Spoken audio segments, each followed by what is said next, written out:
স্বাগতম আবুল গল্প চ্যানেলে, যেখানে বাস্তব মানুষের জীবন থেকে নেওয়া অনকথিত ঘটনা, বিশ্বাস ভাঙা সম্পর্ক আর লুকানো সত্যকে তুলে ধরি গল্পের মাধ্যমে।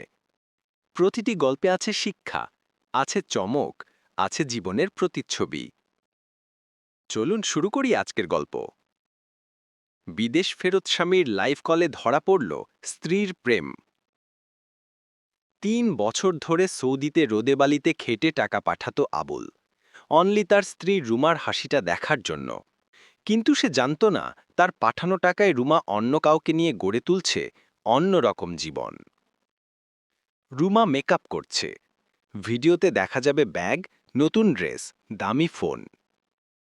রুমা ফোনে হাসছে, আজকে তোকে নিয়ে ঘুরতে যাব, আবুল তো আর দেশে নাই। ক্যামেরায় দেখা যাবে প্রেমিক রাজু মোটরসাইকেল নিয়ে বাড়ির সামনে। রুমা বেরিয়ে আসে, চল আজ একটু দূরে যাই, কেউ দেখবে না। দুজন ঘুরছে, হাসছে, খাচ্ছে, সবই আবুলের পাঠানো টাকায়। রাতে ঘরে বসে আছে রুমা। হঠাৎ ফোনে আবুলের কল, ভিডিও কল। রুমা ভয় পায়, রাজু পাশে বসা। রুমা লাইট অফ করে কল রিসিভ করে। হ্যালো, নেটওয়ার্ক সমস্যায় ছিল। আবুল সন্দেহ করে, রুমা তুই কোথায়, তোর নিঃশ্বাস কাঁপতেছে কেন? রুমা ভয় পায়, আবুল বুঝতে পারে রুমা মিথ্যা কথা বলছে। না, কিছু না, একটু ক্লান্ত। কিন্তু হঠাৎই পেছনে মোটরসাইকেলের চাবির শব্দ। লাইভ ভিডিওতে আবুল সবে শুনে ফেলে। আবুল চিৎকার করে, রুমা, আমার টাকায় তুই কি করছিস?